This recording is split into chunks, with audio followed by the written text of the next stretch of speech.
हिंदू धर्म में सनातन का सबसे बड़ा आस्था का पावन पर्व महाकुंभ प्रयागराज में 13 जनवरी से लगने जा रहा है। एक ऐसा पर्व जिसकी चर्चाएं केवल पूरे संपूर्ण भारत में नहीं, पूरे विश्व में इस वक्त हो रही है। एंड सभी जगह से जो भी ऐसा व्यक्ति है जिसे भगवान में, जिसे आस्था है भगवान में, जो उस एक जो काइंड ऑफ एनर्जी होती है, उस एनर्जी को फील करता है, हर एक बंदा, हर एक व्यक्ति अभी इस वक्त एक ही जगह आना चाह रहा है। उस जगह का नाम है भारत, और भारत में प्रयागराज, इस महाकुंभ के अवसर पे, क्योंकि 144 साल में ये इवेंट एक ही बार होता है और हमें भगवान ने चुना है, तो शायद ही कोई ऐसा व्यक्ति अभी होगा जो अभी प्रयागराज नहीं जाना चाहे। हमारे साथ बैठे हुए हैं अभिषेक सर, जो इस चीज़ के ऊपर आज चर्चा करेंगे।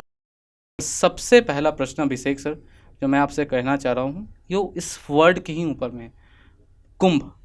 ये कुंभ एग्जैक्टली क्या है, और जब हम कुंभ कहते हैं तो कुंभ किस चीज़ को दर्शाता है?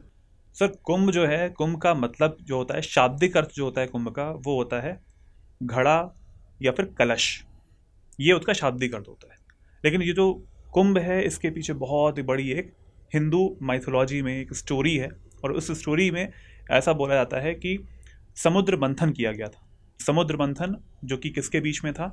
वो था असुरों के बीच में और देवताओं के बीच में।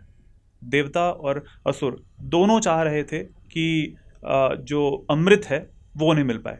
जब अमृत मिल पाएगा तो ये एक जो होता है ना, अब अजर अमर होने की जो एक वो है डिमांड होती है, ये तब से चलती चली आ रही है और ये उनके बीच में भी थी।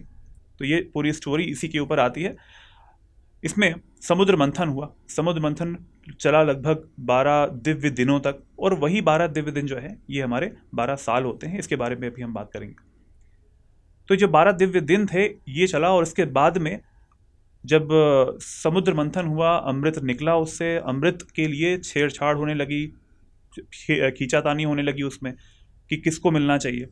तो उसमें 4 जगहें हैं पूरे भारतवर्ष में, 4 ऐसी जगहें हैं जहाँ पर 4 अमृत की जो बूंदें हैं वो वहाँ पर गिरी थी, उन 4 जगहों पर, इसी खींचातानी में। और वो जगहें कौन सी हैं सर? वो हैं हरिद्वार, प्रयागराज, उज्जैन और नासिक। ये 4 जगहें आती हैं। और इन 4 जगहों पर 4 बहुत ही इंपॉर्टेंट रिवर्स हैं, उनके किनारे पर लगता है कुंभ मेला। कौन कौन सी रिवर्स आती हैं सर? हरिद्वार में गंगा नदी आती है, प्रयागराज में संगम, जिसको गंगा, यमुना और सरस्वती का संगम बोला जाता है। उसके बाद में आता है उज्जैन, वहाँ पर क्षिप्रा नदी है, और नासिक वहाँ पर गोदावरी नदी है, वहाँ पर लगता है हमारा कुंभ। तो ये 4 वो प्लेसेस हैं जहाँ पर इन नदियों के किनारे आपको कुंभ लगता है। जी सर। एग्जैक्टली कुछ कहानी सर त्रिवेणी संगम को भी लेकर है। अगर प्रयागराज की इस कुंभ के बारे में बात करें तो ये त्रिवेणी संगम हमको देखने को मिलता है। वो त्रिवेणी संगम कौन सी नदियाँ हैं, कहाँ पर आके मिलती है, और उनके पीछे का कहानी क्या है? सर, ये जो संगम है उसमें गंगा, यमुना और सरस्वती, ये 3 नदियां हैं। इनका जो मिलन है वो प्रयागराज में होता है। इससे पहले तक जो नाम था इसका इलाहाबाद था, लेकिन बाद में इसका नाम जो चेंज करके प्रयागराज भी कर दिया गया है। तो यहाँ पर मिलता है, और ये एक बहुत ही इम्पॉर्टेंट, बहुत ही रिलीजियस प्लेस है। और बहुत सारे ऐसे सर्किट्स हैं जो कि उत्तर प्रदेश सरकार है उसकी तरफ से पर्यटन को बढ़ाने के लिए सर्किट्स जो हैं वो स्टार्ट किए गए हैं, और उनमें से आती है प्रयागराज जगह। अब एग्जैक्टली सर अगर हम बात करें तो एक जो कहानी है वो तो समुद्र मंथन के बारे में हम सभी जानते हैं। इसमें एक और छोटी सी कहानी है ना, जो दबी हुई है लेकिन बहुत सारे लोगों को मालूम नहीं है।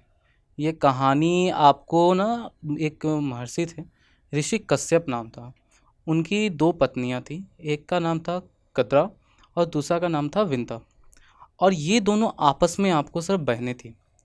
एक दिन होता क्या है, जो कद्रा रहती है ना, वो अपने पतिदेव के पास जाती है वरदान लेने के लिए, और वो उनसे मांगती है कि आप हमें वरदान दीजिए जिससे मैं कम से कम 100 शक्तिशाली और विषैले बच्चों की माँ बनूं। अब जब आपको जो उनके पतिदेव थे महर्षि कश्यप साहब, जब कश्यप जी के द्वारा ये वरदान कद्रा को दे दिया जाता है, तो यहाँ पर विंता को इस चीज़ की चिंता होने लगती है, और विंता भी जाती है अपने पतिदेव के पास एक वरदान की अभिलाषा लेकर। वहाँ पर विंता एक वरदान मांगती हैं कि चलो ठीक है, आप मुझे जो बच्चे दे रहे हैं वो उतने ज़्यादा बच्चे ना दीजिए जो कि कद्रा को मिल रहे हैं, लेकिन मुझे उनसे कम ही दो, लेकिन मेरे जो बच्चे होने चाहिए वो कदरा के जो बच्चे हैं उनसे ज़्यादा शक्तिशाली होने चाहिए। यहाँ पर भी जो हमारे महर्षि साहब थे वहाँ पर कह देते हैं तथास्तु। समय कुछ समय आगे बढ़ता है और हमें देखने को मिलता है कि जो कदरा के जो बच्चे थे ना, कदरा को 100 अंडे मिले थे, वहाँ से अंडे में से फूट फूट कर सर्प बाहर निकलने लगते हैं। पूरी पृथ्वी पर जितने भी सर्प है एग्जैक्टली अगर मैं बात करूँ तो उन सर्पों की माँ कदरा को ही कहा जाता है सर। अब क्या होता है यहाँ पे, जब कदरा के बच्चे निकलने लगते हैं, सर्प निकलने लगते हैं, तो ये देखकर विंता को चिंता होने लगती है और विंता घबरा जाती है। और इस घबराहट में विंता अपने हाथों से ही एक अंडा फोड़ देती है। यहाँ से मेन कहानी चालू होती है। जब वो अंडा फूटता है तो उस अंडा में से ना एक ऐसा व्यक्ति बाहर निकलता है जो कि पूरा डेवलप नहीं था, अभी उसका शरीर पूरा बना नहीं था। उसका शरीर केवल ऊपर धड़ से लेकर कमर तक ही बना था। और अगर उसकी हम छाती का बात करते हैं तो छाती से लेकर अपने कमर तक वो एक मानव का शरीर था। लेकिन उसका जो मुख था, जो धड़ था, ये मुख हमको उसका धड़ आपको बाज का देखने को मिलता है। और अंडा फोड़ते वो व्यक्ति उसमें से निकलता है, वो अर्ध ना जो हम कह सकते हैं जो एक अर्ध इंसान के रूप में व्यक्ति निकलता है, वहाँ से निकलता है और वो काफ़ी गुस्से में रहता है और निकलते ही उड़ जाता है। लेकिन उड़ने से पहले वो पीछे मुड़ता है और अपनी माँ को कहता है कि ये क्या कर डाला आपने, थोड़ा सब्र रखो, घबराओ मत, सब्र रखो माँ, सब्र रखो। और वो वहाँ से निकल जाता है। अब ये सारी जब घटनाएं हो जाती हैं, उसके बाद कुछ समय के बाद वो जो दूसरा अंडा होता है वो अंडा अपने आप फूटता है। और वो जब अंडा फूटता है, उस अंडा में से आपको एक बहुत शक्तिशाली व्यक्ति निकलता है जो ना तो मानव रहता है ना ही आपको पक्षी रहता है। उन दोनों का कहते हैं ना एक मिक्सचर टाइप, वो एक मिक्सचर रहता है। और एक मिक्सचर में से हमको क्या देखने को मिलता है, उसका जो शरीर जो है वो शरीर उसका रहता है पूरा इंसान का। और वो अकेला वो 100 इंसानों के समान बलवान था, शक्तिशाली था। और सबसे बड़ी बात थी उसको पंख थे, उसके पूरे शरीर पे बाल थे। और जो उसका धड़ था ना, जो मुख होता है, वो मुख आपको उसका बाज का मुख था और वो उड़ सकता था। लेकिन जब तक ये अंडा डेवलप हुआ था, निकला था, तब तक विंता जो थी, जो इस दोनों व्यक्ति की जो माँ थी, वो उनको कदरा और उनके 100 सर्प बच्चों ने ना अपना दास बना लिया था, मतलब अपनी कैद में रख लिया था। अब जब ये बच्चा निकलता है, इस बच्चे का नाम रखा था है वरुण। और वो जो बच्चा उड़ गया था ना, वो बच्चा उसका नाम हमको कहा देखने को मिलता है अरुण। और वही बच्चा आगे चल के हमें देखने को मिलता है अरुण, जो हम कहते हैं ना सूर्य भगवान का सारथी, सूर्य के रथ का सारथी। तो सूर्य का रथ आज के डेट में भी हम यही बात करते हैं, अरुण चला रहा है। तो वो अरुण यहीं से आए हैं, उनकी उत्पत्ति यहीं से देखने को मिलती है। दूसरा होता है कि वो अपने जाते हैं अपनी माँ के पास और बेसिकली कदरा और उसके सारे बच्चों के पास कहते हैं कि मैं ऐसा क्या कर दूं जो आप लोग मेरी माँ को छोड़ दो। तो यहाँ पर कदरा और वो जो 100 सर्प बच्चे थे जिन्होंने घेर रखा था उनकी माँ को, उनके द्वारा कहा जाता है कि एक काम करो, तुम बैकुंठ धाम से अमृत कलश, वो जो कुंभ का घड़ा है ना, जो अमृत कलश है, उसको लाओ और यहाँ लाकर हमारे पास रख दो। शर्त यही रखी जाती है कि वो लाकर यहाँ रख दो। अब क्योंकि ये असंभव कार्य था, उन्होंने जो अपनी तरफ से कहा था सर, वो बेसिकली असंभव था कि ये कभी पूरा हो ही नहीं सकता। लेकिन सर महर्षि का वरदान था और जो वरुण थे वो अपने आप में सबसे शक्तिशाली थे। तो उन्होंने इस चैलेंज को, इस चुनौती को स्वीकार कर लिया। अब जब वो इस चुनौती को स्वीकार कर लेते हैं, वो जाते हैं और सच में वैकुंठ धाम से वो अमृत कलश लेके निकल जाते हैं। बीच में जब देवताओं को ये बात पता चलती है तो पूरे देवलोक में एक कहते हैं ना हाहाकार मच जाना, वो हाहाकार मच जाता है। बहुत सारे लोग आते हैं, इंद्र आते हैं और भी सारे भगवान देवगण आते हैं और सारे के सारे परास्त हो जाते हैं वरुण से। जब ये सब के सब वरुण से परास्त हो जाते हैं तो उनकी घबराहट चरम सीमा पे पहुंच जाती है। जब ये घबराहट चरम सीमा पे पहुंचती है, तब ये कहाँ पहुंचते हैं, ये सभी लोग पहुंचते हैं सर विष्णु भगवान के पास। और जब ये विष्णु भगवान के पास पहुंचते हैं और सारी कथा उनको कह के सुनाते हैं, तो विष्णु भगवान वहाँ से निकल पड़ते हैं युद्ध के लिए। और विष्णु भगवान और वरुण के बीच में युद्ध होता है, घोर संग्राम छिड़ जाता है। यहीं पे घोर संग्राम छिड़ते वक्त बीच में ना एक कहते हैं ना अनयूजुअल सा चीज़ कि आप किसी से लड़ भी रहे हो, लेकिन लड़ते लड़ते आपको एक अलग सा चीज़ का अभाव हो जाता है कि ये आदमी जिस चीज़ के लिए लड़ रहा है एक्चुअल में उसको उस चीज़ की अभिलाषा नहीं है, इच्छा नहीं है। अब विष्णु भगवान तो विष्णु भगवान, उनसे कौन ही, पूरे संसार के रचयिता। तो जब ये युद्ध चल रहा था तो सर कहा जाता है कि विष्णु भगवान को ये फील हुआ, उनको ये पता चला कि ये व्यक्ति जो लड़ रहा है मेरे से, सच में इसको चाह नहीं है, घड़ा इसके हाथ में है और वो घड़ा बस पकड़े हुए है, उसके अलावा वो उस घड़ा को कुछ कर नहीं रहा है, वो उस घड़ा को बस बचा रहा है कि ये घड़ा मेरे पास रहे। अब जब ये सारी स्थिति होती है तो विष्णु भगवान बीच में उसको रोकते हैं, बोले एक बात बताओ, जब घड़ा तुम्हारे पास है, अमृत कलश तुम्हारे पास है, ग्रहण कर लो इसको, ग्रहण क्यों नहीं कर रहे हो? सारे देवताओं को पराजित किया, मुझसे इतनी देर से लड़े जा रहे हो, लेकिन आप इसका उपभोग नहीं कर रहे हैं। आप चाहो तो इसका उपभोग कर लो, अमृत ले लो। तब जाके वरुण यहाँ पे सारी कहानी वो उनको विष्णु भगवान को सुनाता है। और उसके बाद जब सारी की सारी बात पता चलती है कि वो एग्जैक्टली अपने माँ के लिए कर रहा है, अपनी माँ को सर्पों को कैद से छुड़ाने के लिए कर रहा है, तो विष्णु भगवान अमृत कलश उसके हाथ में छोड़ देते हैं। अब जब विष्णु भगवान अमृत कलश छोड़ते तो हैं, लेकिन उसके सामने एक शर्त रख देते हैं कि तुमको आज के बाद से हमेशा मेरे साथ रहना पड़ेगा, मेरा वाहन बन के। तो अब जब उनके सामने, वरुण के सामने ये आता है, ये शर्त रखा जाता है विष्णु भगवान के द्वारा, वरुण को अपनी माँ को बचाना था। वरुण बोलता है जी हुजूर, मैं बिल्कुल स्वीकार करता हूँ, मैं बन जाऊँगा। विष्णु भगवान कलश दे देते हैं और वरुण वहाँ से उस कलश को लेकर निकलता है और उस भूमि पर जहाँ पे बोला गया था वहाँ पे रखता है। अब यहाँ होता है मेन पॉइंट, जैसे ही वो उस कलश को रखता है वैसे ही विष्णु भगवान अपनी शक्तियों का प्रयोग करते हैं और वो कलश को, कुंभ के उस घड़े को, अमृत कलश को वहाँ से गायब कर देते हैं। लेकिन पॉइंट ये था कि गदरा और वो 100 बच्चों के द्वारा जो रखा गया था, शर्त वो ये था कि इस भूमि पे रखना है। तो कलश उस भूमि पे, जिस स्थान पे कहा गया था, कलश उस स्थान पे आपको रखा जा चुका था। और जब ये कलश उस स्थान पे रखा गया तो वैसे ही इसकी जो माँ थी विंता सर्पों के कैद से रिहा हो जाती है। अब यहीं पे पॉइंट है कि जब विष्णु भगवान और वरुण के बीच में जो युद्ध चल रहा था ना, तो उस युद्ध के दौरान कुछ बूंदें थीं, जो बूंदें वहाँ से उस अमृत के कलश से, अमृत के घड़े से निकली थीं और नीचे जाके गिरी। अब वो गिरती हैं वही 4 प्लेस पे जहाँ पे कुंभ आयोजित होता है। हरिद्वार में कुछ बूंदें गिरी, कुछ बूंदें आपको प्रयागराज में देखने को मिलती हैं, कुछ उज्जैन में देखने को मिलती है और कुछ आपको सर नासिक में देखने को मिलता है। तो एग्जैक्टली कुंभ के बारे में देखते हैं तो बहुत सी ऐसी पुरानी कथाएं हैं, बहुत सारी पौराणिक कथाएं हैं जो कुंभ के साथ जुड़ी हुई हैं। और जब इन चीज़ों के बारे में फील करते हैं तो एक अलग सी एनर्जी, जैसे कि आप अभी फील भी कर रहे होंगे जब आप बात करते हो, तो एक अलग सी एनर्जी जो होती है ना, वो बॉडी के अंदर ना उसका संचार होता है। और ये जो सर आपने स्टोरी बताई है, ये चीज़ मुझे नहीं पता थी। मुझे सिर्फ समुद्र मंथन के बारे में पता था, जिसमें कि विष्णु भगवान रहते हैं और वो कछुए का रूप उन्होंने धारण किया होता है और असुरों और देवताओं के बीच में अमृत के लिए ये जो समुद्र मंथन है वो हो रहा था। तो ये एक नई स्टोरी आपने बताई है, अच्छी, मुझे पहले नहीं पता था। आपने मेरा ज्ञान वर्धन किया है इस चीज़ में।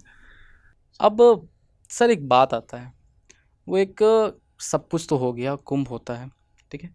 कहा जाता है कि जब आप कुंभ में स्नान करते हैं तो कुंभ में स्नान करने से आपके सारे जो पाप होते हैं वो सारे के सारे पाप धुल जाते हैं। क्या कुंभ की एनर्जी क्या होती है, आप गए हो? सर मैं एक बार गया हूँ, मतलब अपने बचपन में गया था ये, बट उसके बाद जाने का ऐसा मौका नहीं मिल पाया। लेकिन हाँ, उस समय के हिसाब से देखा जाए तब तो मैं बचपन में ही था, तो मुझे इतना आइडिया भी नहीं था, पेरेंट्स ले गए हुए थे। लेकिन ऐसे जब भी हम मंदिर जाते हैं, जब भी हम ऐसी जगहों पे जाते हैं जहाँ पर धर्म के, या फिर हम कह सकते हैं कि आस्था की एक बहुत बड़ी एक प्लेस होती है, वहाँ पर सर एनर्जी अलग होती है। एनर्जी अलग होती है, अगर आप उस एनर्जी के साथ में सिंक आपका बैठ जाता है तो एक जो कनेक्शन है, कनेक्शन की जो बात आपने शुरुआत में गई थी, वैसे ही कनेक्शन आपका बन सकता है भगवान के साथ में। वो आस्था सर बनानी पड़ती है, लेकिन अच्छा। आस्था लेकिन आपके मन में होनी चाहिए कि आप कहीं भी जाएं, किसी भी जगह जाए, छोटे से मंदिर में जाएं, किसी बड़े मंदिर में जाएं, वैष्णो देवी चले जाएं, या फिर उत्तराखंड में कितने सारे मंदिर हैं, वहाँ वही चले बात है जाएं। ना, मन की शांति केवल आप ही फील कर सकते हो, आपके साथ बैठा हुआ व्यक्ति आपकी मन की शांति को कोई कभी फील आपको नहीं सर कर सकता। ले नहीं जा सकता कि आपको कहीं ले जाए और उसके बाद में देखो यहाँ पे तुम्हें मन की शांति मिल जाएगी, नहीं। ये आपके अंदर से आना चाहिए, एक इनर फीलिंग होती है, वो निकल के जब तक आएगा तभी वो चीज़ है कि आपको वो चीज़ महसूस कर पाएंगे, और महसूस करने के बाद में उस चीज़ को फील करेंगे और अपने जीवन में धारण भी कर सकते हैं। एक चीज़ और है सर, जैसा कि अभी कहा ना कि कुछ होता है अर्ध कुंभ। इस बार का जो कुंभ है वो कहा जा रहा है 144 साल के बाद लग रहा है। तो बहुत अलग अलग प्रकार के कुंभ होते हैं, एक अर्ध कुंभ होता है, एक महाकुंभ होता है। तो ये क्या है, मतलब अंतर क्या है सारे के सारे कुंभ में? जी सर, ये बहुत लोगों के मन में ऐसा रहता है कि क्या है इनका मतलब, क्या होता है पूर्ण कुंभ, क्या होता है अर्ध कुंभ, क्या होता है कुंभ, क्या होता है और महाकुंभ क्या होता है। तो 4 शब्दावली है, 4 वर्ड्स हैं जो कि इसमें आते हैं। पहला है यहाँ पर पूर्ण कुंभ, जो कि लगता है 12 साल में, हर 12 साल में लगता है पूर्ण कुंभ लगता है। और ये वही 12 साल है जो कि 12 दिव्य दिन थे, जब ये चीज़ें चल रही थी असुर और देवताओं के बीच में, अमृत के लिए जो छेड़छाड़ जो भी चीज़ें चल रही थी कि भाई खींचातानी चल रहे थे। तो 4 जगहों के जो नाम मैंने बताए थे, अब वही उन्हीं 4 जगहों पर लगता है ये कुंभ। और कुंभ जो है नॉर्मल सा, मैं सबसे सिंपल वर्ड की बात करूंगा, कुंभ की बात करूंगा। कुंभ जो है वो लगता है हर 3 साल में, ठीक है, हर 3 साल में लगता है इन चारों जगहों पर, हरिद्वार पे, प्रयागराज पे, उज्जैन पे, फिर नासिक पे। ये हो गया कुंभ की बात, ठीक है। ठीक है। फिर आते हैं हम लोग किस पे, हम आते हैं अर्ध कुंभ पे। अर्ध कुंभ लगता है 2 जगहों पर, एक लगता है हरिद्वार में, एक लगता है प्रयागराज में, और लगता है कब, 6 साल में, हर 6 साल में लगता है। अर्ध कुंभ हर 6 साल पे। 6 साल में 2 जगहों पर लगता है, हरिद्वार में और प्रयागराज में। ओके। फिर आते हैं पूर्ण कुंभ पे। अच्छा, पूर्ण कुंभ जो होता है वो हर 12 साल में लगता है। हर 12 साल में जब भी कोई भी किसी भी इन चारों जगहों में से लग सकता है पूर्ण कुंभ। और जो मैंने नदियों के नाम लिए थे अभी, गंगा नदी थी हरिद्वार में, उसके बाद में गंगा यमुना और सरस्वती का जो संगम है वहाँ पर लगता है प्रयागराज में, शिप्रा नदी है वहाँ पर लगता है उज्जैन वाले पार्ट में, और उसके बाद में गोदावरी नासिक वाले पार्ट में। ये 4 जगह हो गई, 12 साल में लगते हैं। अच्छा, लेकिन जैसा कि अभी अगर देखूं तो कहा जा रहा है कि ये जो कुंभ है, आपने कहा एक 6 साल होता है, एक आपको 12 साल होता है, if I am not wrong, एक 3 साल में और कुंभ एक जो नॉर्मल है वो। 3 साल में लगता है। जी। एंड उसके बाद एक शायद माघ मेला करके भी सर कुछ लगता है, जो कि प्रतिवर्ष शायद मनाया जाता है, हाँ माघ जी, के महीने में प्रयागराज आपको जी, प्रयागराज में ये मेला। प्रयागराज में माघ मेला जो है वो लगता है, और हर साल ऐसा होता है कि लोग आते हैं उसमें और स्नान करते हैं आके। ये एक तरीके से धार्मिक रूप से देखा जाए एक बहुत ही अच्छा दिन होते हैं, अच्छा एक समय होता है जिस समय पे पूरे देश से लोग आते हैं। लेकिन इतनी संख्या नहीं होती है जितना कि इन बड़े कुंभ जो होते हैं ना उनमें होती अब एक चीज़ है ना, एक सर 12 साल वाला कुंभ और 144 साल वाला कुंभ, क्योंकि अगर सही तरीके से देखें तो पिछले बार जो ये कुंभ लगा था, ये लगा था आपको 1882 में। है। जी जी। मतलब भारतीय इतिहास को आप पढ़ते हैं तो गांधी जी का आगमन भारत में पूर्ण रूपेण 1915 में हुआ था, ठीक है। और उससे भी पहले कांग्रेस की स्थापना से 3 साल पहले 1882 में जाते हैं। तो जिन लोगों के बारे में हम किताबों में पढ़ते हैं, उनके शायद ना हम हमसे पहली वाली जनरेशन यानी कि हमारे जो पिताजी हुए, उनसे पहली वाली जनरेशन यानी कि जो हमारे दादाजी लोग हैं, उनमें से किसी को भी अभी तक ये चीज़ नसीब नहीं हुई थी। तो सर ये एग्जैक्टली, और अगला कहा जा रहा है कि 2169 में लगेगा। तो ये 144 साल वाला कुंभ क्या है, ये कब लगता है? सर यही है महाकुंभ जो इस बार लग रहा है, इस बार लग रहा है प्रयागराज में, और यही है महाकुंभ। जब पूर्ण कुंभ 12 साल वाला पूर्ण कुंभ जो है वो 12 बार लग चुका होता है, तब आता है 144 साल हो जाते हैं, और तब आता है महाकुंभ, जो कि इस टाइम पे लग रहा है 13 जनवरी से 26 फरवरी के बीच में। आप जाएंगे? मैं बिल्कुल जाने का प्रयास पक्का? करूंगा, बिल्कुल पूरे मेरा प्रयास रहेगा, टिकट क्योंकि करके? ये once in a lifetime opportunity है। सही बात है। इसके बाद 2169 में लगने वाला है, जब तक तो निपट चुके होंगे हम लोग। दूसरा जन्म भी हो चुका होगा सर, और शायद हो सकता है दूसरे जन्म भी निपट चुके होंगे। दूसरा जन्म हाँ। अगर नहीं लेना है हाँ। तो चले जाइए और वहां पे नहीं नहीं, अपनी, तो उसमें भी श्योरिटी नहीं है ना, कि ये भी हो सकता है कि दूसरा जन्म लेके भी निपट गए और उसमें भी हम वहाँ पर देख नहीं पाए। ये तो सर अब हाँ। कहने की बात अब है। दूसरी चीज़ एक है कि यहाँ पे सर कुछ ग्रहों की जो स्थिति होती है, थोड़ी इंट्रिकेट चीज़ है, लेकिन ग्रहों की जो स्थिति होती है उसके ऊपर भी बहुत ज़्यादा डिपेंड करता है। तो मतलब जैसे महाकुंभ है, ये कब लगता है सर, मतलब वो ग्रहों की क्या स्थिति राइट सर, चाहिए? ये जो एस्ट्रोलॉजिकल एक इसमें इम्पोर्टेंस रहती है, और ये सर लगता है जब सूर्य, चंद्रमा और बृहस्पति इनकी जो पोजीशन होती है उससे डिसाइड होता है। और इन चारों जगहों पे अलग अलग पोजीशन होती है, तब डिसाइड होता है। अगर सूर्य और चंद्रमा अगर मकर राशि में है, ध्यान से सुनिएगा, अगर सूर्य और चंद्रमा अगर मकर राशि में है और अगर बृहस्पति वृषभ राशि में है, तो उस टाइम पे लगता है प्रयागराज में जो इस बार लग रहा है महाकुंभ। तो इस बार वाला जो महाकुंभ है वो आपको जब आपको सूर्य और चंद्रमा जब मकर राशि में है मकर और राशि में। बृहस्पति जब वृषभ राशि में है, तो उस टाइम पे लगता है महाकुंभ लगेगा। महाकुंभ लग रहा है 144 साल वाला। 144 साल बाद। अच्छा। इसके बाद जब उज्जैन में होता है, तो उज्जैन में कब होता है? जब सूर्य सिंह राशि में रहता है और बृहस्पति सिंह राशि में होता है, तो उस टाइम पे लगता है। अब सर जैसे कि 4 जगह हम लोगों ने बताया ना, तो अब एग्जैक्टली अगर हम देखें तो अगर सूर्य कहा जाता है कि मेष राशि में है, अगर जहाँ तक मुझे याद आ रहा है कि सूर्य अगर मेष राशि में है और बृहस्पति कुंभ राशि में हो, तब जाकर आपको हरिद्वार में लगता है। हरिद्वार वाला जो कुंभ होता है वो आपको तब जाकर लगता है। और उसके बाद जो नासिक वाला जो बताया, क्योंकि मैंने बताया कि वो जब युद्ध हो रहा था ना तो 4 जगह गिरे थे, तो उस 4 जगह में एक जगह तो आपका प्रयागराज हो गया, दूसरा हरिद्वार हो गया, तीसरा सर आपको उज्जैन हो गया, और नासिक वाला जो पॉइंट है उसके लिए कहा जाता है जब सूर्य सिंह राशि में और बृहस्पति भी सिंह या कर्क राशि में हो, तब जाकर आपको नासिक में क्या है तो कुंभ लगता है।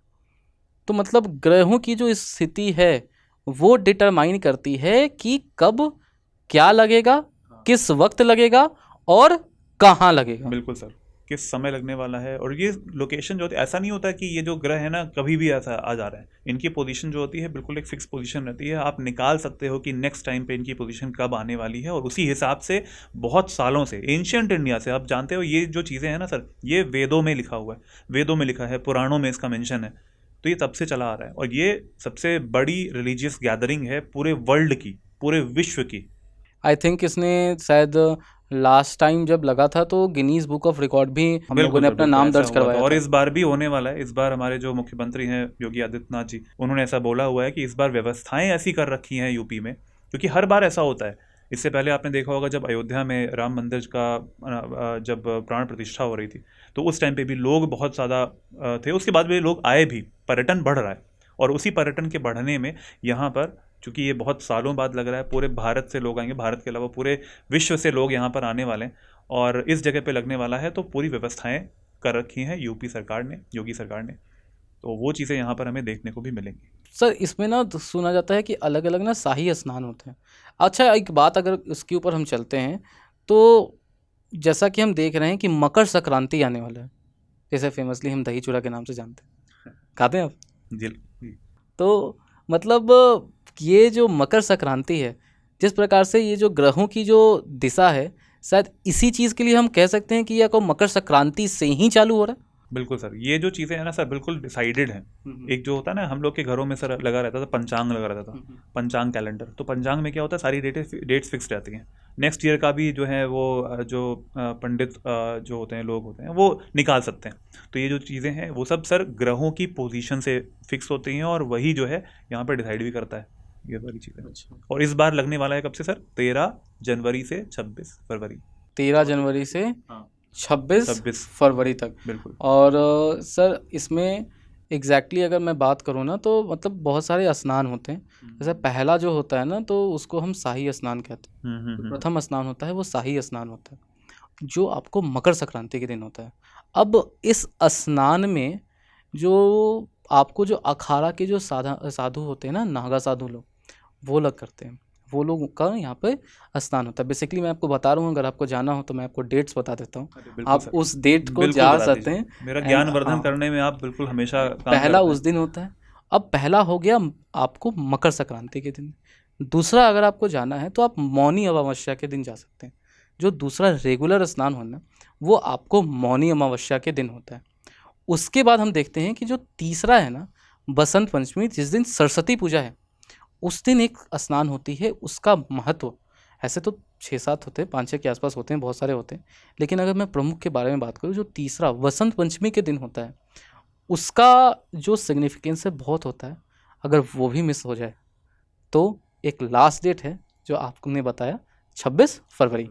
तो 26 फरवरी 2025 को, क्योंकि महाशिवरात्रि है उस दिन, तो महाशिवरात्रि के दिन सर एकदम वहाँ पर जाओ, स्नान करो, अपने सारे पाप धो, खुद को पवित्र करो, अंदर से जो होती है ना अंतरात्मा की शांति वो करो, उसके बाद जल लेकर शिवलिंग पर जल चढ़ाओ, जीवन सफल हो जाएगा सरोज। मैं तो फिर करने वाला हूँ, आप बताइए चलेंगे कि नहीं चलेंगे। एकदम चलेंगे, आप टिकट बुक कराओगे तो एकदम आत्मा चलेंगे। तृप्त करना है, पाप धुलने हैं तो चलना पड़ेगा। सर आते तो कोई और लोग भी हैं जिन्हें कोई देख नहीं पाता। अच्छा। मैंने आपको बताया कि जो पहला है वो जो नागा साधु होते हैं वो लोग करते हैं, अखाड़ों से जो लोग आते हैं पहला दिन।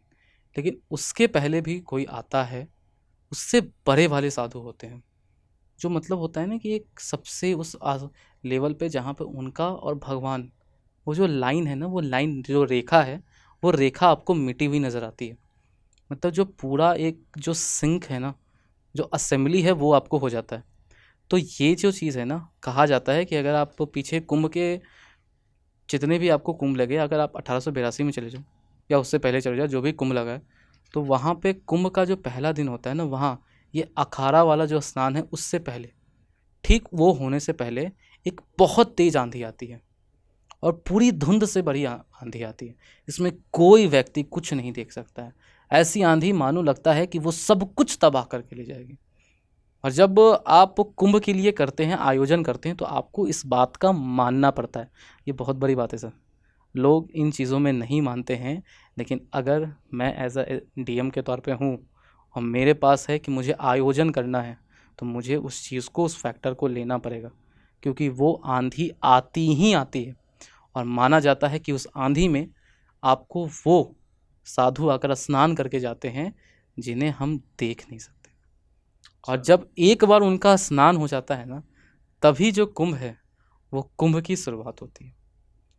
उसके बाद अखाड़ा के जो नागा साधु होते हैं, उनके जो नीचे मतलब जो सबसे टॉप पॉइंट है, उनका जो स्थान था, वो आए, उन्होंने प्रक्रिया चालू कर दी, स्नान किया, इवेंट चालू हुआ, वो गए। एक ही बार होता है ये स्नान का। जब ये स्नान एक बार हो जाता है, जब वो चले जाते हैं, उसके बाद जो नागा साधु साध्वी होती है उनका स्नान होता है, और उसके बाद कहीं ना कहीं आते हैं हम लोग। और इसीलिए ना अगर हम बात करते हैं तो अलग अलग शायद क्रियाएं भी होती हैं। बिल्कुल, जैसे बहुत मैं सारी बात ऐसी करूं, प्रक्रियाएं होती हैं, हाँ, जैसे कि कि वहाँ पर हवन भी कई सारे लोग करते हैं, वहाँ पर अन्नदान भी किया जाता है, वहाँ पर बहुत सारी गंगा आरती होती है। तो ये सारी कुछ रिचुअल्स हैं जो कि वहाँ पर परफॉर्म किए जाते हैं, और बिल्कुल मतलब ऐसी दिव्य चीज़ें हैं ये, और इनमें पार्ट लेना है अगर, तो मतलब ये जीवन तृप्त करने वाली चीज़ें होती हैं। लाइफ टाइम अपॉर्चुनिटी है इस बार, तो अगर कोई जाना चाहता है, हमारे दर्शक अगर जाना चाहते हैं तो ज़रूर जाना चाहिए उन्हें, क्योंकि ये लाइफ टाइम की अपॉर्चुनिटी है। 144 साल बाद लगेगा अब 2169 में। 2169, मतलब आज से अगर हम देखते हैं तो मतलब 2025 में लग रहा है, और आज से 144 साल बाद, जैसा कि एग्जैक्टली आपने कहा कि 144 साल बाद ये कुंभ जाकर आपको लगेगा। अब लेकिन सर इसका ना कुछ और भी बहुत सारे एंगल्स हैं। कुंभ में आना एक और बात है, कुंभ की एनर्जी को फील करना, और सबसे बड़ा बात है कि पाप धुल जाते हैं, पाप हमारे धुल जाते हैं। और हर एक बंदा यहाँ आना चाहता है कि पाप हमारा धुल सके, क्योंकि मानव जीवन को हम देखते हैं ना, तो आखिरी जो मोड़ आता है, चाहे आप बुद्धिज़्म को पढ़ते हैं, जैनिज़्म को पढ़ते हैं, किसी भी धर्म को पढ़ो, कोई भी धर्म आप पढ़ लो, वहाँ पे जो लास्ट स्टेज ऑफ लाइफ होती है, उस लास्ट स्टेज ऑफ लाइफ में वो अध्यात्म की ओर बढ़ने के बारे में कहा जाता है। और ये जो कनेक्शन है अध्यात्म और भगवान से आपका, ये शायद तब तक फील नहीं आप कर सकते हैं जब तक आप जो मटेरियल जो सुख चिंताएँ होती है ना, एंड आपके जो पास्ट लाइफ के जो भी सेंस हैं, आप उन सारी चीज़ों से, वो कहा जाता है ना एग्जैक्टली, जो आप घूम रहे हो, कर्मा है, ये है, इन सारी चीज़ों से जब तक आप निकल नहीं जाते तब तक वो चीज़ डेवलप नहीं हो पाएगी। बिल्कुल सर, मतलब उसी के लिए ये सबसे अच्छा मौका है, और ये बड़ी अच्छी बात है कि हम लोग भारतवर्ष में रहते हैं, इंडिया में रहते हैं, और इंडिया में ये चीज़ें हो रही हैं, और ये सबसे इजी वे होता है, और मतलब यहाँ पर पाप धुल जाते हैं, और एक तरीके से कनेक्शन अच्छा बन पाता है। कनेक्शन जो कि भगवान के साथ में, अगर हमें देखा जाए कि कनेक्शन बनाना है, आस्था जो है अगर अगर आपके मन में है, तो डेफिनेटली जाना तो चाहिए ही। सर एक प्रश्न है, जो कुछ दर्शकों का प्रश्न था, जो मैं आपसे करना चाहता हूँ, डैट आप बिहार जाओ, यूपी जाओ, बैंगलोर जाओ, गुड़गांव जाओ, कहीं जाओ, इंडिया में जो सबसे बड़ी एक समस्या है ना, वो यातायात की समस्या है। अब सर प्रयागराज के अंदर केवल और केवल यूपी के तो लोग हैं नहीं, केवल और केवल भारत के भी लोग नहीं हैं, सर पूरा विश्व प्रयागराज आ गया है। पिछली बार गिनीज बुक बना था, इस बार गिनीज बुक टूटने वाला है। उत्तर प्रदेश की सरकार किस चुनौती से कैसे निपटेगी? क्या प्रदेश की सरकार तैयार है? प्रदेश की सरकार बहुत अच्छे से तैयार है, उसने अच्छे से व्यवस्थाएं कर रखी हैं सर। 40 करोड़, हमारे जो मुख्यमंत्री जी हैं उन्होंने बोला हुआ है 40 करोड़ के आसपास लोग आने वाले हैं। ये लोग कहाँ से आएंगे? इंडिया के हो सकते हैं, अन्य राज्यों के हो सकते हैं, विदेशों से भी लोग आने वाले हैं, क्योंकि ये जो दिन है वो बहुत, ये जो समय है ये बहुत ही बड़ा समय है हिंदू धर्म में देखा जाता है। तो इसकी पूरी व्यवस्था कर रखी है, बहुत समय से सर चल रहा है। और इसमें अगर आप अलग अलग डायमेंशंस की बात कर लेते हैं, पहला जो डायमेंशन आता है वो आता है कि भाई व्यवस्था, रुकने की व्यवस्था होती है कि नहीं, वो भी व्यवस्था है वहाँ पर, उसी जगह पर रुकने की पूरी व्यवस्था रहेगी। पूरा का पूरा तो सर सुन रहे हैं कि एक प्रयागराज में एक टेंट सिटी बन गई है। पूरा सर सिटी है, मतलब आप कभी भी न्यूज़ में भी देखेंगे, अगर आप, मतलब मुझे मौका मिला तो मैं ज़रूर जाना चाहूँगा उस जगह पे। और इसके साथ साथ वहाँ पर देखिए एक चीज़ नहीं होती है, सिर्फ रुकना नहीं होता है कि हाँ आए, कोई पर्यटक आए और उन्हें रोकना है, नहीं नहीं, उन्हें रोकना है और रुकेंगे वो, और उसके बाद में उनका जो एक्सपीरियंस होगा वो बेस्ट एक्सपीरियंस होना चाहिए, जिससे कि अगली बार भी आ पाए। तो ये राज्य सरकार के ऊपर एक सबसे बड़ा वो रहता है कि क्वेश्चन रहता है कि कैसे करना है। और इस चीज़ में जो कि वहाँ के एडमिनिस्ट्रेटर हैं, जो कि वहाँ के डीएम रहेंगे उनका, और जो राज्य सरकार है उसका भी, और केंद्र सरकार का भी, मैं तो बिल्कुल धन्यवाद देना चाहूँगा। हमारी जो केंद्र सरकार है उसका पूरा ध्यान रहता है इन चीज़ों में, और साथ साथ राज्य सरकार का भी, हमारे जो योगी जी मुख्यमंत्री जी हैं, उनकी तरफ से भी एक एक जो निर्देश दिए गए हैं वो बहुत सही निर्देश दिए गए हैं। सुरक्षा के लिए भी, सुरक्षा भी रहेगी उसमें, सुरक्षा के लिए कैमरे लगाए गए हैं, 2700 के आसपास जो कैमरे हैं वो लगाए गए हैं, सीसीटीवी कैमरास हैं। इसके अलावा जो व्यवस्थाएं होती हैं, जैसे सैनिटेशन की व्यवस्था होती है, तो उसके लिए भी पूरी प्रॉपर व्यवस्था जो है वो करवाई गई है। इसके अलावा अगर आप देखें कि लोगों के रुकने के लिए, अगर नॉर्मल सी बात कीजिए, मान लीजिए कि साउथ इंडिया से कोई एक पर्सन है, वो आए हैं यहाँ पर, साउथ इंडिया में भाषाएं जो हैं वो अलग हैं, वो हिंदी और इंग्लिश जो है, इंग्लिश मान लेते हैं कि वो है, जानते होंगे, नहीं भी जानते हैं अगर, क्षेत्रीय भाषा जो है वो कैसे पहचानेगा आगे यूपी में? तो यहाँ पर बहुत, जितनी भी क्षेत्रीय भाषाएं होती हैं उन सबके साइन बोर्ड्स तक लगाए, इस लेवल तक सोचा गया है सर। अगर मुझे मराठी आती है तो मैं मराठी देखने जाऊंगा, मुझे बिल्कुल, आसामी आती है तो आसामी। वहाँ पे साइन बोर्ड्स लगे हैं, उन साइन बोर्ड्स में आप देखेंगे और अपने आप से, आपको किसी से पूछने की जरूरत नहीं पड़ेगी, आप अपनी जहाँ पर तो भी कम जाना से कम हम चाहते हैं। ये कह सकते हैं कि कुंभ एक ऐसा पॉइंट बन गया है जहां पर राजनीति दूर हो गई है। बिल्कुल सर, राजनीति दूर हो गई है। तो आस्था के सामने राजनीति ने अपने घुटने टेक दिए। कुछ नहीं, कुछ है ही नहीं सर आस्था के सामने, और इस चीज़ का पूरा ध्यान रखा है यूपी सरकार ने, इस पूरा ध्यान रखा हुआ है इस चीज़ का। और क्योंकि ये एक बार का नहीं है ना, ये मतलब वो है कि पूरे इतने सालों में लगने वाला है। और ये एक हम कह सकते हैं कि जो सुरक्षा व्यवस्था की भी बात है, उसमें भी अदर स्टेट से, जैसे कि हरिद्वार है, जैसे कि मध्य प्रदेश है, ठीक है, महाराष्ट्र है, वहाँ से भी मध्य प्रदेश का तो मैंने देखा हुआ है, मध्य प्रदेश की जो पुलिस है वो भी आई है वहाँ पर देखने के लिए कि नेक्स्ट टाइम जब वहाँ पे लगेगा, जब कुंभ लगेगा तो वो कैसे व्यवस्था करेंगे। तो वो एक एज एन एग्जाम्पल की तरह से यूपी पुलिस के जो है सुरक्षा करने वाली है, उनको उनको उनसे सीखने के लिए आने वाले हैं। तो फर्स्ट हैंड एक्सपीरियंस के तौर पे बिल्कुल सर। अब एक चीज़ है सर, एक कहावत आपने सुनी होगी, हम सभी ने सुनी होगी, कुंभ के मेले में एक का बात कही जाती है, आई एम नॉट श्योर कि ये कितना सही है कि कितना गलत है, कुंभ के मेले में बिछड़े हुए भाई। बिछड़े हुए भाई, हाँ सर। तो अब जब 144 साल के बाद ये जो कुंभ लग रहा है, पूरा विश्व भारत आ रहा है, भीड़ बहुत है, तो ये जो कुंभ का मेले में बिछड़ना है, और आज के डेट में तो टेक्नोलॉजी है, तो बिछड़ना और टेक्नोलॉजी इस बिछड़ाव को कैसे रोकेगा? क्योंकि आज की बात नहीं है, ये शुरुआत से चलती आ रही है, और हर एक बच्चा, भारत का बच्चा तो कम से कम पैदा होने के बाद कुछ दिनों के बाद ये चीज़ सीख ही लेता है कि हम दोनों कुंभ के मेले में बिछड़े हुए भाई बहन हैं। ये मुहावरा सीख लेता हाँ। है। तो सर ये है कि वो सब मुहावरे जो हैं, ये सब चीज़ें तो चलती रहती हैं, ये मैं movies के देख रहा dialogues हैं। था, रिपोर्ट वगैरह देख रहा था, तो शायद एक मोबाइल ऐप लॉन्च कर दिया है शायद सरकार ने कोई, जिस मोबाइल ऐप के थ्रू आप एक एक वार्निंग मिल सकती है कि कब कहाँ पे गैदरिंग ज़्यादा है नहीं है। थोड़ा सा मतलब कैसे टेक्नोलॉजी का कैसे प्रयोग टेक्नोलॉजी का यूज़ हो रहा है सर, एआई का यूज़ हो रहा है इसमें, जो भी लोग वहाँ पर आने वाले हैं उनका फेशियल रिकॉग्निशन हो रहा है। इसके अलावा कैमरेज लगे हुए हैं, ड्रोन्स रहेंगे वहाँ पर, ड्रोन से जो व्यवस्था है वो पूरी देखी जाएगी। इट मीन्स ये है कि कहीं पर भी क्राइम जैसी सिचुएशन जो है वो नहीं होगी। और क्राइम यहाँ पे सिर्फ ये फिजिकल क्राइम नहीं होता है कि वहाँ पर साइबर क्राइम भी, उसके अच्छा। लिए भी टीम्स हैं। तो साइबर क्राइम्स के लिए भी टीम्स हैं और सारे छोटी छोटी चीज़ों का ध्यान रखा है सरकार ने, जितनी एजेंसियां हैं वो सब लगेंगी, क्योंकि ये एग्जाम्पल बनने वाला है सर। एग्जाम्पल जो कि यूपी सरकार को दिखाएगा कि हाँ ये कितनी सक्षम है यूपी सरकार। अच्छा। तो वो एक एग्जाम्पल सेट करने वाले हैं आगे आने वाले जितने भी कुंभ रहेंगे उनके लिए भी।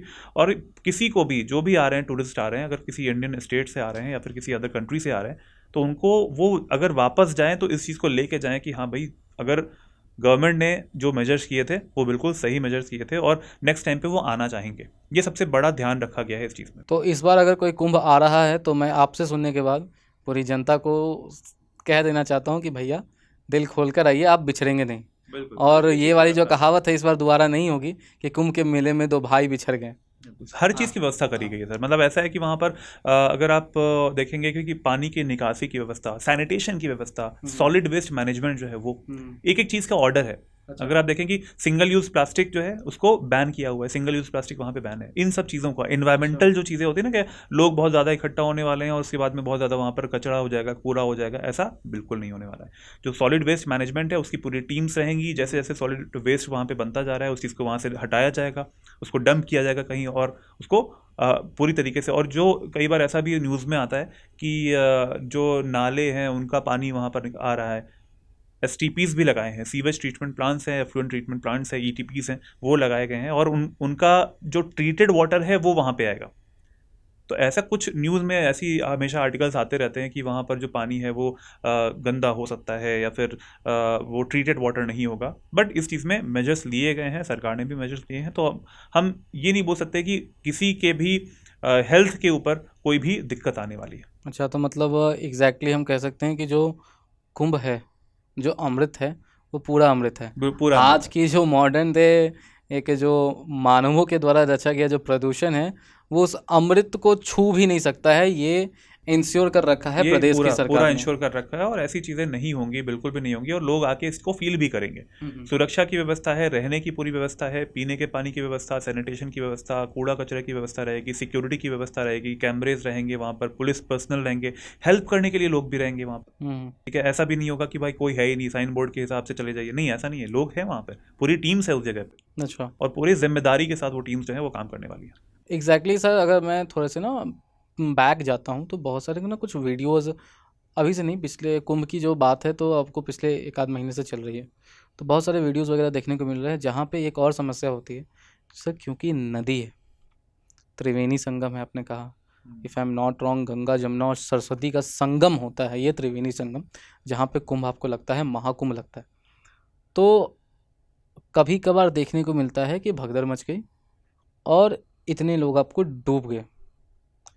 तो डूबने के लिए, उन लोगों को बचाने के लिए यहाँ पर इस बार देखने को मिल रहा है ना कि जैसा कि जो रिपोर्ट्स हैं कि कुछ हम लोगों ने एक रोबोट्स वगैरह को डेवलप कर लिया है, जो वाटर रोबोट्स हैं, जो जाएंगे व्यक्ति को, वो रिमोटली कंट्रोल्ड होते हैं, वो जाएंगे और डूबे हुए व्यक्ति को उसके पास जाके बचा कर लेके चले आएंगे।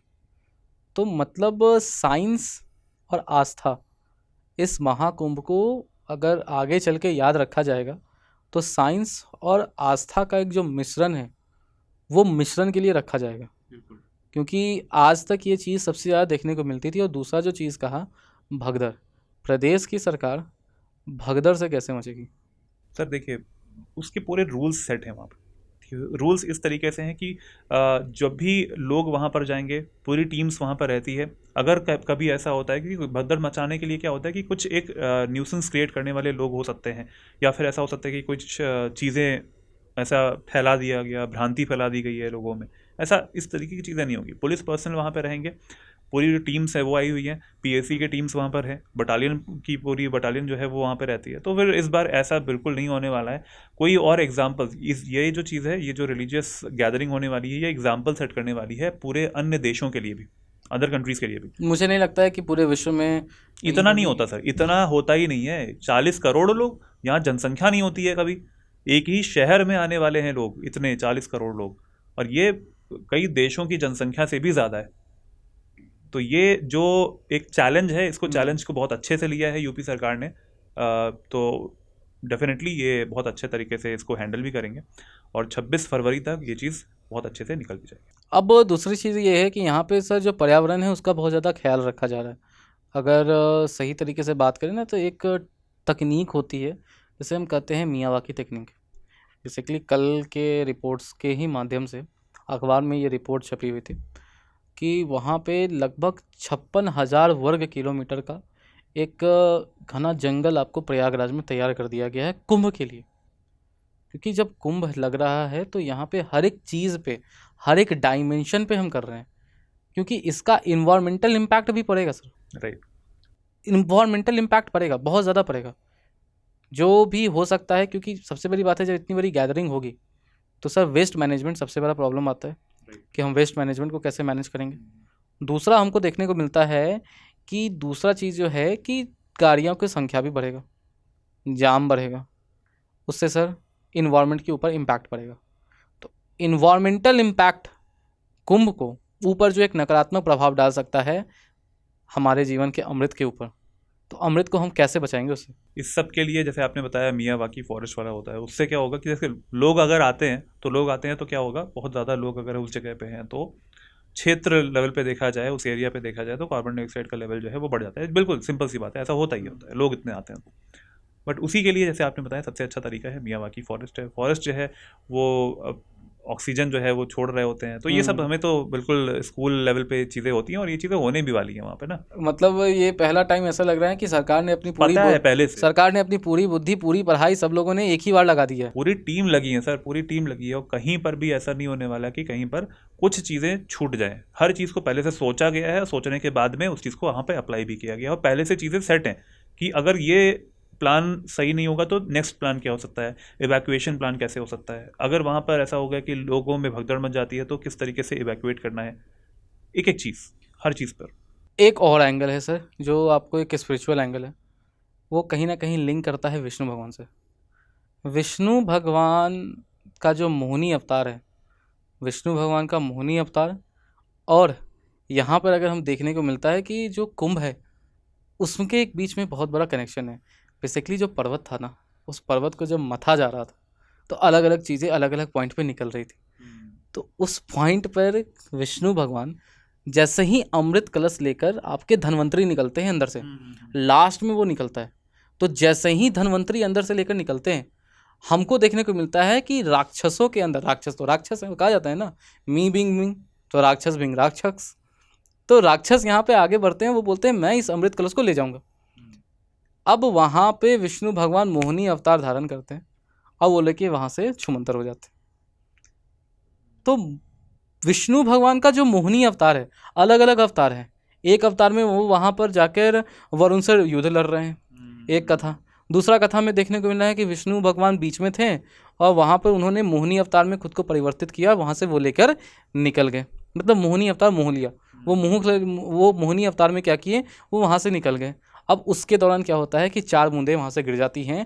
एक और कथा है जो कि कहता है कि 4 बूंदें गिरती हैं और ये 4 बूंदें वही स्थल है जहाँ पे पहला आपको हरिद्वार आता है, दूसरा नासिक आता है, तीसरा प्रयागराज आता है और चौथा उज्जैन आता है। तो 144 साल बाद प्रयागराज में लग रहा है और हम कह सकते हैं कि प्रयागराज पूरी तरह तैयार है। और प्रयागराज भी तैयार है और साथ में यूपी की जो सरकार है वो भी तैयार है, क्योंकि सर इसमें एक इकोनॉमिक एंगल भी है, वो भी देखना पड़ेगा। क्या है जी सर? इकोनॉमिक एंगल सर ये है क्योंकि ये यूपी सरकार ने हर चीज़ सोचा हुआ पहले से। उनमें से आता है एक टूरिस्ट का सर्किट। ठीक है। कई सारे जो ऐसी प्लेसेस है, रिलीजियस प्लेसेस जो होती है वो टूरिस्ट सर्किट्स में आती हैं और उनमें से ये भी है, प्रयागराज भी है, क्योंकि ये धर्म का पूरा एक संगम है यहाँ पर मिलता है। इसके अलावा इस बार क्योंकि 40 करोड़ के आसपास लोग जो हैं वो आने वाले हैं, उनका एक इकोनॉमिक इम्पैक्ट ये है कि लगभग 2 लाख करोड़ की जो है वो रेवेन्यू सरकार को मिल सकता है। कुंभ से आएंगे, हाँ बिल्कुल, केवल कुंभ से, बिल्कुल कुंभ से। अच्छा सर। ये हमारे जो मुख्यमंत्री जी हैं उन्होंने बताया भी है ऐसा, और ये सब अनुमान सिर्फ ऐसे कहने के लिए अनुमान नहीं होता है, हर चीज़ प्लान सोच के ये चीज़ें चलते हैं और लगभग 2 लाख करोड़ के आसपास रेवेन्यू जो है वो स्टेट को आ सकता है, इकोनॉमिक बेनिफिट जो है स्टेट को मिल सकता है। देखिए एक तरफ क्या किया है, एक तरफ इन्होंने यूपी सरकार ने क्या किया है, सारी व्यवस्थाएं करी हैं, व्यवस्थाओं पर फेल नहीं होना है, प्लान्स सेट हैं पहले से, पूरी टीम्स वहाँ पर रेडी हैं। तो उसके बाद अगर लोग आएंगे तो डेफिनेटली जो भी वहाँ पर शॉप्स होती हैं, दुकानें होती हैं, लोग होते हैं, स्टे के लिए होता है, ठीक है। टूरिज्म को अगर डेवलप करना है तो ऐसे ही करना पड़ेगा। एक तरफ आपको लगाना पड़ता है और एक तरफ आपको मिलता भी है, तो तो रेवेन्यू भी यहाँ से मिलेगा। यूपी की जो अर्थव्यवस्था है वो भारत की अर्थव्यवस्था बूम कर सकती है यहाँ भारत की करेगी सर, यूपी की तो करने वाली है, फिक्स है, एकदम। बिल्कुल करने वाली तो हो सकता है जीएसडीपी में यूपी सबसे मतलब है। होता इस है बार ना, देखिएगा वो आप, फाड़ के आगे निकल इस जाए। बार देखिएगा आप। अच्छा, लेकिन सर एक दूसरा एंगल जो है, जो चीज़ डरा रहा है, मैं कितना भी भूलना चाहूँ, मुझे वो कोविड का जो खौफ है वो मेरे आंखों से जाता नहीं है। Right sir. एंड अभी कोविड तो नहीं है, लेकिन एक उसका भाई कह लो, चचेरा भाई कह लो, और कज़न वहीं कह से लो, स्टार्ट हुआ है जहाँ से और वहीं से कोरोना स्टार्ट स्टार्ट हुआ हुआ है था। जहाँ से कोरोना स्टार्ट हुआ था। राइट। ये कोरोना अपना भाई को भेज दिया है, और कहाँ से हम अमृत की तलाश में हैं, और ये हमें उस अमृत में वहाँ पर पहुँचने में उस गैदरिंग से दूर, क्योंकि जब वायरस का आउटब्रेक होता है तो वहाँ पर देखने को मिलता है, कहा जाता है बंद कर दो। पिछली बार का तो लॉकडाउन शायद आप लोगों को याद ही है। अरे झेला हुआ है सर। कितने लोग, कितने दर्शक, बहुत सारे लोगों ने डंडा भी खाया, लेकिन हम लोग अंदर रहे। एक पूरी ब्रेकिंग न्यूज़ निकलती थी जहाँ पे जंजीर लगे रहते थे घर के आगे कि आज के बाद किसी को निकलना नहीं है, लॉकडाउन लग गया। वो था ही, लॉकडाउन के बाद में जो न्यूज़ आई थी ना, वो चीज़ की जो डेथ्स की न्यूज़ आती थी हर दिन दोपहर के जो 4 बजे के आसपास, जो एक बुलेटिन आता था हेल्थ मिनिस्ट्री की तरफ से, उसमें आता था कि इस समय इतने लोगों की डेथ हो गई। वो उन चीज़ों पे अब नहीं सोचना है हमें। बट ये जो वायरस की बात आपने बोली है, वायरस आया है, HMPV वायरस है, मेटान्यूमो वायरस, वो फैल रहा है। उसके कुछ केसेस भी यूपी में दर्ज किए गए हैं। If I am not wrong sir, Bihar और यूपी हाई अलर्ट पे है इस वक्त। है वहाँ पे। तो देखिए सर, यही है ना कि जहाँ पे जनसंख्या ज़्यादा रहेगी, डेफिनेटली चाइना से है, टूरिस्ट आते रहते हैं, लोग भी आते रहते हैं वहाँ से, फ्लाइट्स जो हैं उनको तो रोका नहीं गया है। ऐसा बोलते हैं कि उतना डेडली नहीं है, लेकिन केसेस जो हैं वो आ रहे हैं। कंसर्न ये, क्योंकि जब कोविड आया था तो उस टाइम पे भी ऐसा बोला जा रहा था कि ऐसा कोई डरने की बात नहीं है, लेकिन बाद में क्या हुआ है सभी लोग जानते हैं, क्या डेटा था, डेथ टोल जो था वो भी बहुत बढ़ गया था। वही है कि इस बार वाले जो वायरस है वो उतना डेडली नहीं है ऐसा बोला जा रहा है, लेकिन फिर भी सुरक्षा अपने हाथों में रहती है। अगर कोई भी वहाँ पे जाते हैं लोग तो फिर डेफिनेटली उनको अपनी सुरक्षा खुद से भी करनी है, ठीक है। अगर वो जा रहे हैं उस जगह पे तो मास्क का, और जो भी इससे पहले हम लोग कोरोना में सीख चुके हैं, वही सारे जो नॉर्म है अपने आप से अपनाने पड़ेंगे हमें। मैं दूसरी चीज़ पूछना चाह रहा हूँ सर। जी। कोविड आया था तो हम एक चीज़ से लड़ रहे थे, हमारे पास उस टाइम ना ही हम किट था, ना ही हम टेस्टिंग की सुविधाएं थी, और भारत में तो कंडीशन बहुत ज़्यादा लाचार था। हम हर एक चीज़ में यूएसए को देखते हैं, डैट यूएसए एक विकसित राज्य है, हम उसको फॉलो कहीं ना कहीं, वो एक बेंचमार्क सेट करता है डेवलपमेंट के नाम पर। यूएसए नतमस्तक हो चुका था। क्या अभी हमारे पास इस HMPV वायरस के लिए, ये जो वायरस आया है, एक नया वायरस आया, तो इस वायरस के लिए क्या हमारे पास टेस्ट अवेलेबल है? और जो वैक्सीन्स है, तो अगर मैं रिपोर्ट को देखूं तो मुझे नहीं देखने को मिलता है कि अभी इसके लिए भी कोई मेडिसिन या वैक्सीन हमारे पास है नहीं। ऐसी इसके लिए कोई हाँ। एंटीवायरल कोई ऐसी वैक्सीन तो नहीं है, लेकिन इससे सिर्फ बचा जा सकता है। वैसे ये बच्चों को और जो बीमारियां जिनके होती हैं, ठीक है, उन सबको ज़्यादा ये पकड़ सकता है, ये जो बीमारी है। बट फिर भी हम ये कह सकते अगर मैं आपसे पूछूं कि एक प्रिवेंटिव मेजर्स क्या होंगे, अगर मैं जा रहा हूं कुंभ आज के टाइम पे, हैं। और मुझे एक एक्सपर्ट एडवाइस चाहिए कि क्या होंगे वो प्रिवेंटिव मेजर्स, तो क्या क्या हो सकते हैं? देखिए सर, जो चीज़ें हमने वहाँ पे करी थी प्रिवेंटिवली जब हम कोविड में कर रहे थे, सिमिलरली हमें यहाँ पे भी करना है। We have to use mask. हमें अगर सैनिटाइज़र है वो यूज़ करना ही करना है। अगर ज़्यादा लोग होते हैं किसी भी जगह पे, हमें उससे बचना होता है। ये वहाँ पे था, लेकिन यहाँ पर भी अगर आपको लगता है कि जस्ट आप गए वहाँ पर, रुके उस जगह पे, उसके बाद में अपने टेंट में आ गए, या फिर जहाँ पे भी आप स्टे कर रहे हैं उस जगह पे आ जाइए। ज़्यादा ये जहाँ पर लोग रहते हैं उसको अवॉइड करना, यही एक मेजर तरीका रहता है, क्योंकि इसमें कोई डिजीज़ का कोई वैक्सीन तो है नहीं। एंटीवायरल डिजीज इसका जो वैक्सीन है वो तो इसका बना नहीं है। तो यही तो अभी तक के लिए तो यही है। और ऐसा कोई गवर्नमेंट की तरफ से अगर कुछ ऐसा होता तो अभी तक एक्शंस के लिए कोई पूरी जो रूल्स की लिस्ट होती है वो आ जाती है अब तक। तो अभी 13 जनवरी से स्टार्ट होने वाला है ये चीज़। तो मुझे लगता है कि अगर कुछ ऐसा होता है तो गवर्नमेंट की तरफ से मेजर्स जो हैं वो आ जाएंगे। नहीं है तो फिर सरकार जो है अपने तरीके से इस चीज़ को हैंडल भी करेगी। क्या, छोड़िए सर, मैं तो जा रहा हूँ अमृत लेने, और जब अमृत की मार्ग पर चल ही आपसे दिए पहले हैं, मैं जाने वाला हूँ। अब सर अमृत की मार्ग पर जब चल ही दिए हैं तो वायरस से क्या डरना। बिल्कुल। जब मैं अमृत ही ले लूँगा, जब मैं अमृत ही पी लूँगा, तो ये वायरस की क्या मिसाल। और जब मेरा कनेक्शन भगवान से हो जाएगा, स्वयं ब्रह्मा से मेरा कनेक्शन अगर हो जाता है, स्वयं शिव से मेरा कनेक्शन हो जाता है, तो वो तो रचयिता हैं सर, उनके अलावा और कौन क्या ही कर सकता है।